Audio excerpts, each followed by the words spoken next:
Bon, maintenant quand on rentre dans le royaume de Dieu, on devient enfant de Dieu. Il y a une chose qu'il faut apprendre rapidement quand tu nais dans le royaume de Dieu. Laquelle, pasteur? C'est servir Dieu. Il y a de très grandes promesses pour ceux qui servent Dieu. Ils sont enfants de Dieu, mais ils ne se contentent pas d'être enfants de Dieu. Ils veulent devenir serviteurs de Dieu. Mais dans quel domaine? Il y a un domaine capital dans lequel il faut servir Dieu. C'est dans la prière. Mon frère, avant d'aller enseigner, il y a un premier domaine où tu dois apprendre à servir Dieu. Une fois que tu es enfant de Dieu, tu dois apprendre. Vraiment, là, il faut décider. De faire quoi? Parce que de servir Dieu. De servir dans la prière. La prière est un domaine mystérieux. La prière demeure un mystère. La prière demeure un secret. Mais en même temps, en vérité, c'est quelque chose qui est simple. La prière existe depuis toujours. Jésus, notre modèle par excellence, qui vient du ciel, avait une vie de prière vraiment exceptionnelle. Pendant qu'il était sur la terre, moi j'aurais cru que lui qui vient du ciel, il n'a pas besoin de prier puisqu'il vient du ciel. Il est en communion directe avec Dieu. Faux. Justement, la preuve de sa communion directe avec le Père, c'était sa vie de prière. Lorsqu'il y a vie de prière, il y a vie de communion entre la terre et le ciel. Une vie d'intimité entre le Créateur et la création. S'il n'y a pas de prière, ça veut dire qu'il n'y a pas de communication directe entre le ciel et toi. Ça veut dire que le Père et toi, vous n'êtes pas dans l'intimité. Ça veut dire que tu es dans les activités chrétiennes, mais tu n'es pas dans la présence intime de Dieu. La preuve que Jésus était un intime du Père, c'était sa vie de prière. Il priait tout le temps. Quand il commence le ministère, il prie. Dès qu'il reçoit la puissance du Saint-Esprit pour commencer le ministère, on voit qu'il passe 40 jours dans le jeûne et dans la prière, poussé par l'Esprit, s'il vous plaît. C'est des choses qu'on ne fait pas parce que je veux faire. Non. L'Esprit de Dieu doit te pousser. Il est écrit, il était poussé par l'Esprit. Il priait toujours avant d'entreprendre quelque chose. Jésus priait toujours avant. Jésus priait toujours pendant. Jésus priait toujours après. Quand il a fini de nourrir les 5 pains, les 5 poissons, nourrir la multitude, il se retire dans le désert et il prie. Des fois, il priait 1 heure. Des fois, il priait 3 heures. Des fois, il priait 6 heures. Des fois, il priait 9 heures d'affilée. Mais pourquoi il est Dieu et il passe son temps à prier? Et parce qu'il te montre comment on fait sur la terre. Il faut toujours prier. Et quand on voit les résultats de la vie de notre Seigneur, miracle, prodige, merveille, étonnement, abondance, il ne manquait de rien. Il avait réponse à... Il était puissant dans tous les domaines. Il parle à un arbre, ça se produit le lendemain. Il dit, figuier, allez, toi, il n'y a plus de fruits. Pas le lendemain, il n'y a plus de fruits. Oh! Donc, quand on voit que Jésus priait, voilà pourquoi les disciples lui ont demandé, mais apprends-nous à prier. Parce que toi, ce que tu fais marche. Apprends-nous à prier. Parce que la prière produit de vrais résultats. Pas les massolos, pas les discours, les résultats. Dans ta vie aussi, on doit avoir les résultats. Quand on prie, on doit mesurer si on a été exaucé. Donc quand on voit la vie de Jésus, on se rend compte que le problème, ce n'est pas que Dieu ne soit pas capable ou Dieu soit incapable de faire de grandes choses. Par Jésus, il a fait de grandes choses. Ce n'est pas que Dieu ne veuille pas faire de grandes choses avec toi. Regarde ta vie. Ce n'est pas que Dieu soit incapable. Non, on dit, oh, où est ton Dieu? Ton Dieu est vivant. Il est capable de faire de grandes choses et il veut les faire. Le problème de Dieu, c'est que Dieu ne peut agir que conformément aux prières de son peuple. Dieu, son problème principal, c'est qu'il est limité par les prières de son peuple. Si mon peuple, dit Dieu, s'il s'humilie devant moi, s'il prie, s'il cherche ma présence, s'il se détourne de ses mauvaises voies, alors que le pays va mal, alors que le monde va mal, alors que l'économie va mal, alors que le système éducatif va mal, le système sanitaire va mal, et ça c'est pas dans un pays, c'est dans tous les pays. Dieu dit, même si ça va mal, dans chaque pays, moi, Dieu, j'ai un peuple. Si mon peuple, et Satan connaît tellement ces principes qu'il a dispersé le peuple, il a mis des querelles, des divisions entre les frères, les sœurs, des disputes,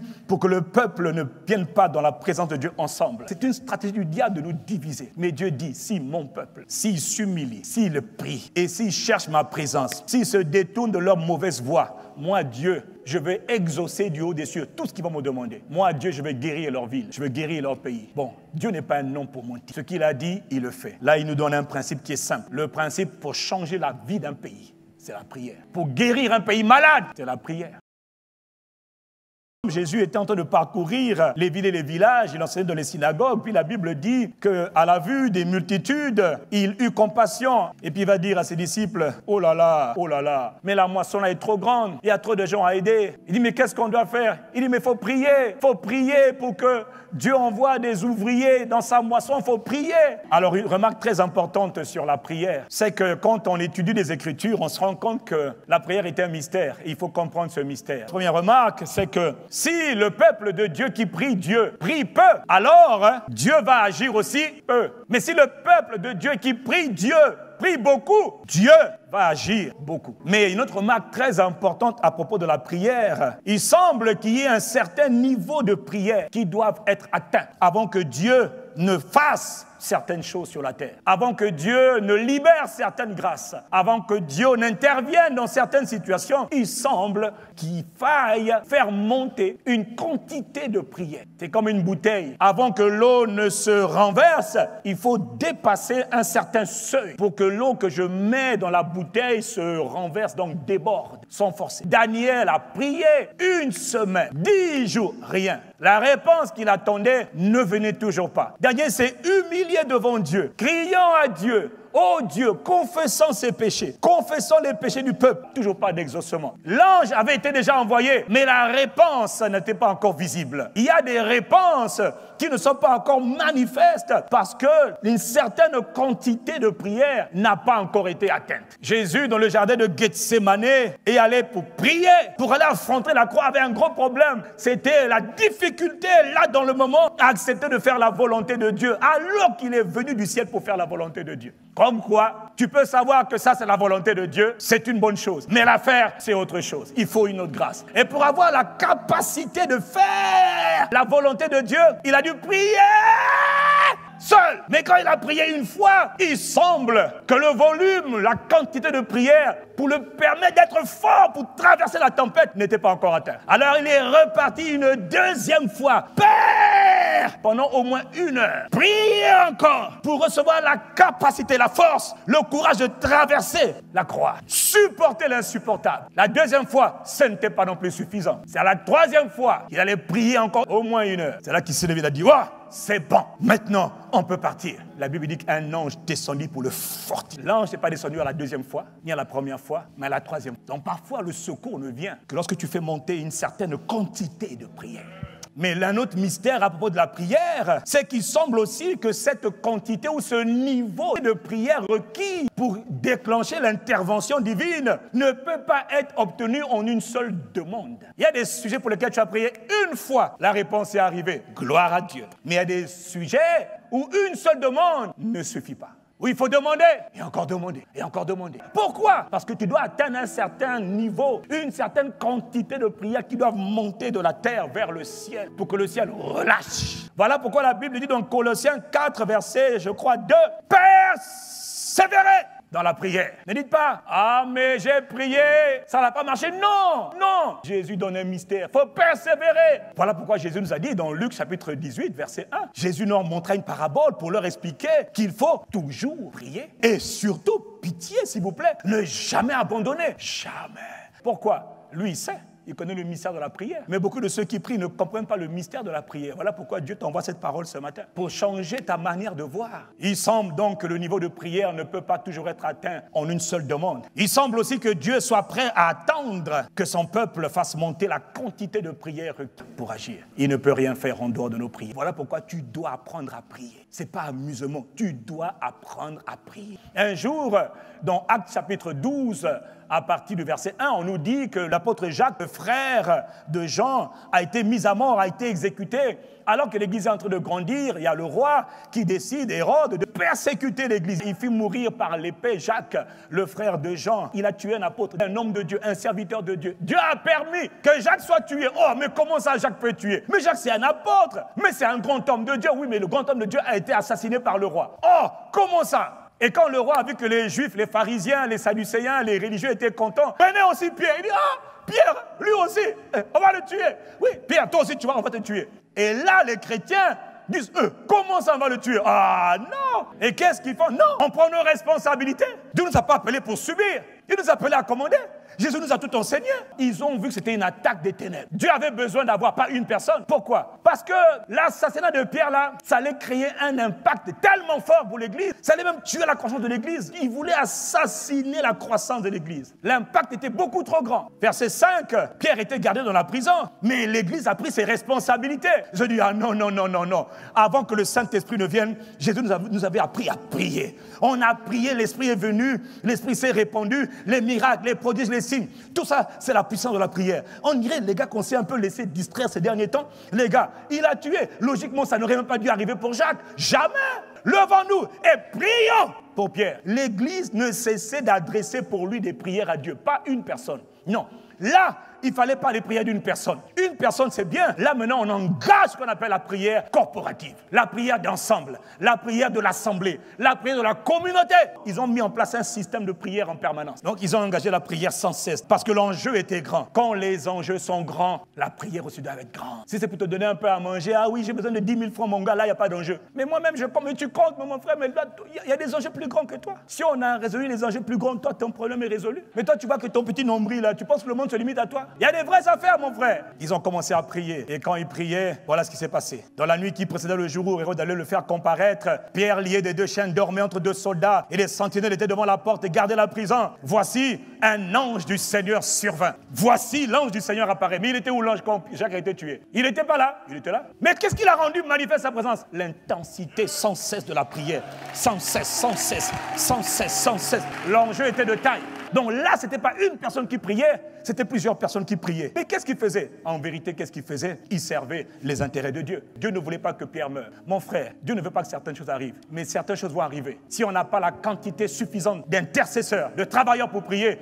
il se passera des traumatismes, des drames, des tragédies sur la terre. Il faut ce qu'on appelle des intercesseurs. C'est quoi un intercesseur, pasteur? C'est un serviteur. Quel est son travail? C'est un serviteur de Dieu. C'est pas quelqu'un qui a un titre, c'est quelqu'un qui a compris sa mission. Depuis que je suis né de nouveau, c'est bien de servir à l'accueil, au protocole, la sécurité, tout ça c'est bien. Mais il y a un type de service, mon frère, qui va te rendre puissant sur la terre et dans le ciel, qui va te rendre puissant devant les forces des ténèbres. Il y a un type de... Non, parce que tous les services qu'on fait là ne sont pas stratégiques, mais il y en a qui sont stratégiques, qui te bâtissent toi-même et qui bâtissent le monde autour de toi. On les appelle les intercesseurs, on les appelle les serviteurs dans la prière. Je ne te parle pas du ministère de la prière. On peut être intercesseur si on fait partie d'aucun ministère. On a besoin d'intercesseurs. Pour prier pour Pierre, il fallait que les intercesseurs se lèvent. Et la plupart des chrétiens ne sont pas des intercesseurs. Ils n'ont jamais décidé de devenir des intercesseurs, des serviteurs de Dieu dans la prière. Non, ils veulent devenir des bons chrétiens. Oh, pasteur, je vais à l'église. Non, il y a un service, il y a une décision que tu dois prendre. Celle de servir Dieu. Dans la prière, cette décision-là va faire de toi quelqu'un de fort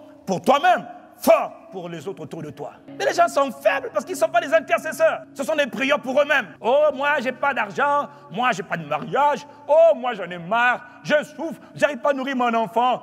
La vie, ce n'est pas toi. La vie, cherchez d'abord les intérêts du royaume de Christ et sa manière de fonctionner. Et tout le reste vous sera donné. Or, toi, tu ne respectes pas la loi de Dieu. Tu cherches d'abord tes intérêts, donc tu fais ce que Dieu a dit, mais à l'envers. Ça ne marche pas. Tes prières ne marchent pas parce que tu fais le désordre. Ta vie de prière, c'est le désordre. Parce que tes intérêts à toi passent avant les intérêts de Dieu. A besoin, prier, c'est un travail. Dieu a besoin d'intercesseurs. Et le plus tragique dans cette histoire, c'est que Dieu ne se plaint pas. Mais là, Dieu se plaint. Mais Dieu se plaint de quoi? Il se plaint de ce qui est une pénurie d'intercesseurs. Un manque de serviteurs dans la prière. Le Seigneur dit, beaucoup sur la terre des jugements auraient pu être évités. Il y a beaucoup de malheurs, beaucoup de calamités, beaucoup de malédictions, beaucoup de mauvaises choses qui arrivent dans la vie des gens, croyants comme incroyants, pas parce qu'ils ont péché, mais parce qu'il n'y a pas d'intercession. Nous devons comprendre la nature de Dieu. Dieu a un problème, c'est que Dieu est un Dieu qui est juste. Voilà pourquoi il dit, le salaire du péché, c'est la mort. L'âme qui pêche, c'est celle qui mourra. Tu pêches, tu dois avoir les conséquences, c'est la mort. La mort physique, la mort de ta santé, la mort de tes rêves. L'âme qui pêche, c'est celle qui va mourir. Le problème, c'est que Dieu a un problème. Il a un gros problème. C'est que, il est miséricordieux, mais Dieu, il est juste. Donc, à chaque fois, sa miséricorde et sa justice doivent constamment être en opposition. Je t'aime, mais tu as péché. Je ne veux pas que tu meurs. Je t'aime, mais ce que tu as fait mérite la mort. Mais je ne veux pas que tu meurs. Alors, qu'est-ce que Dieu va faire? Dieu va chercher dans sa miséricorde. Il va établir le ministère des intercesseurs. Je vais vous illustrer ça par une image. Quelqu'un dit Amen. Écoutez-moi. Voilà comment le monde fonctionne. Il y a un père qui est Dieu. Il a un problème. Il est trop juste. Le jour où il n'applique plus ses lois, il devient injuste. Or, Dieu, il est juste. Tu pêches, tu dois mourir. Le problème, c'est qu'il ne veut pas que tu meurs. Mais tu as violé sa loi. Il ne fallait pas que tu violes la loi. Mais si tu as violé la loi, il est triste. Parce qu'il sait que la loi que tu as violée va te tuer. Il n'aime pas le péché, mais Dieu aime le pécheur. Il aime celui qui fait le mal, mais il n'aime pas le mal. Et il voit parmi tous ces gens-là, il y a des brigands. Lui là, il n'est pas sauvé. C'est une âme qui est perdue, qui vit dans la débauche, dans le désordre. Je suis une âme perdue. Il est comme toi et moi hier. Il ne connaît pas Dieu. Il ne pense même pas qu'il a besoin de Jésus. Il est perdu. Dieu le sait. Et Dieu cherche quelqu'un par qui il va passer pour sauver lui. Mais lui ne peut pas être sauvé si quelqu'un ne se tient pas devant Dieu pour dire, oh Dieu, regarde-lui là-bas. Étends ta main. Pardonne ses fautes. Pardonne ses péchés. Visite-le. Tu m'as touché moi. Touche-le aussi. Oh Dieu, écoute mes prières. Il faut que quelqu'un le fasse. Sinon, Attendez, sinon lui va mourir. Il va mourir à cause de ses péchés. Et s'il meurt sans Dieu, il est perdu pour l'éternité. Mais Dieu l'aime. Alors qu'est-ce que Dieu va faire? Dieu cherche un homme qui va se tenir devant Dieu pour prier pour lui qui n'est pas sauvé, afin qu'il soit sauvé. Et quand je suis en train de prier, Père, dans le nom de Jésus, ma famille, ils font du mal, mais Seigneur, c'est normal, ils sont pécheurs. Un pécheur fait le commet de péché. Mais Seigneur, je plaide ta miséricorde. À cause du sang de Jésus, Père, je te prie, je me prosterne devant toi, oh Père. Et pendant que je suis en train de prier, le Père agrée ma prière parce que c'est ce qu'il veut, que tous les hommes soient sauvés, parviennent à la connaissance de la vérité. Ça s'appelle l'intercession entre Dieu et lui là-bas. Rien ne change sans que quelqu'un ne vienne prier. Celui qui est là devant Dieu, en train de prier pour toutes ces différentes catégories de personnes, Dieu l'appelle son collaborateur, son service, son intercesseur. C'est un partenariat entre Dieu et moi. Pourquoi? Pour changer la vie de eux. Et quand je viens dans le partenariat, je viens parce que je connais son cœur. Lui, il va mettre dans mon cœur le fardeau. Et quand je vais obéir à ce fardeau, lui sera content. Il dit, mon fils, on a bien travaillé. Par toi, l'autre a été sauvé. C'est un partenariat, c'est un travail. Pour Dieu, moi, je suis son serviteur. Tout ce que je viens de te montrer, voilà le texte qui l'accompagne. Ézéchiel chapitre 22, il dit, j'ai cherché parmi eux. Parmi tous les dirigeants administratifs, politiques, dirigeants religieux, donc les hommes spirituels, le peuple, même le peuple, alors le peuple vraiment, mais ce pays mérite la malédiction, le jugement. Regarde ce que Dieu dit. Dieu dit, j'ai cherché parmi eux quelqu'un. Est-ce que c'est de toi qu'on parle? J'ai cherché quelqu'un qui construise un rempart et qui se tienne à la brèche devant moi en faveur du pays, afin que je ne le détruise pas. Mais je n'ai trouvé personne. Le pays est dans la crise sanitaire, crise économique, crise financière, crise morale, crise sociale. Je le vois. Les gens ne respectent plus rien, même dans l'église, partout. C'est la pagaille. Mais Dieu dit, je cherche quelqu'un qui peut venir dire, Père, pardonne. Père, pardonne-nous. Père, pardonne. Tu ne trouves personne. Tout le monde s'en fout. Ils sont indifférents, on dit Dieu. Dieu est choqué. Il dit alors, comme je n'ai trouvé personne, malheureusement, qu'est-ce qui va se passer à la suite?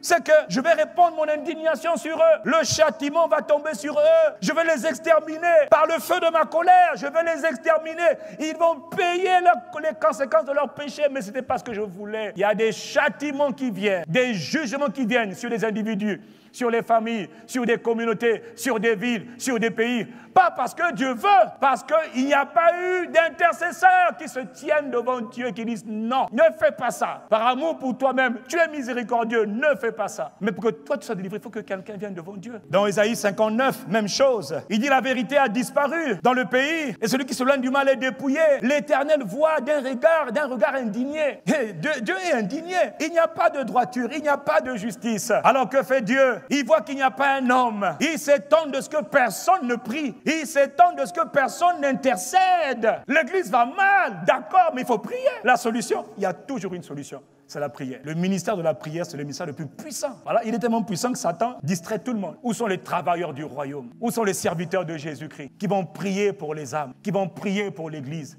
qui vont prier pour la ville, qui vont prier pour les territoires, qui vont prier pour la nation? Où ils sont-ils? Oh, ils sont là, mais ils ne prient pas. Ils font leur culte, ils rentrent chez eux. À la semaine prochaine. Ils ne comprennent pas que le monde spirituel soutient le monde naturel. Ils voient que la ville va mal, ils voient que le pays va mal, et puis ils critiquent. Oh, le pays là, ils ne comprennent rien. Leurs yeux sont aveuglés, leurs oreilles sont... Dieu s'étonne de ce que personne n'intercède. Autrement dit, mais c'est le temps de prier. Non, chacun là. Tout le monde subit, hein. Non, il faut une nouvelle génération, la génération des travailleurs, de ceux qui servent Dieu dans la prière. Donc, je vais terminer dans Jérémie 29. Nous connaissons le passage, verset 7. Dieu dit à son peuple, recherchez la paix, recherchez le bien-être, rechercher la prospérité, rechercher le bonheur de la ville. Dans quelle ville es-tu actuellement? Es-tu à Ouesso?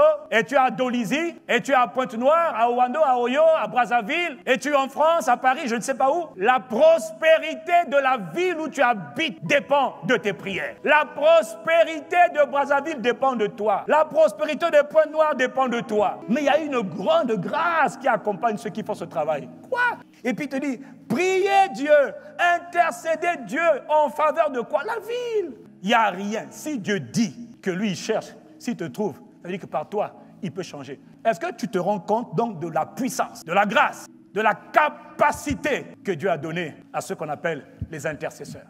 Parce qu'un intercesseur qui se tient devant Dieu est capable de changer donc la destinée d'un homme, la destinée d'une famille, la destinée d'un quartier, la destinée d'une ville, la destinée d'un pays, la destinée d'une église. Autant il y a des gouvernements qui ne payent pas, autant Dieu, lui, paye. Ceux qui travaillent pour lui sont payés par lui. Dans Luc 22, verset 35, Jésus a demandé aux disciples, « Quand je vous ai envoyé travailler pour moi, avez-vous manqué de quelque chose ?» Ils répondit, « Nous n'avons manqué de rien. »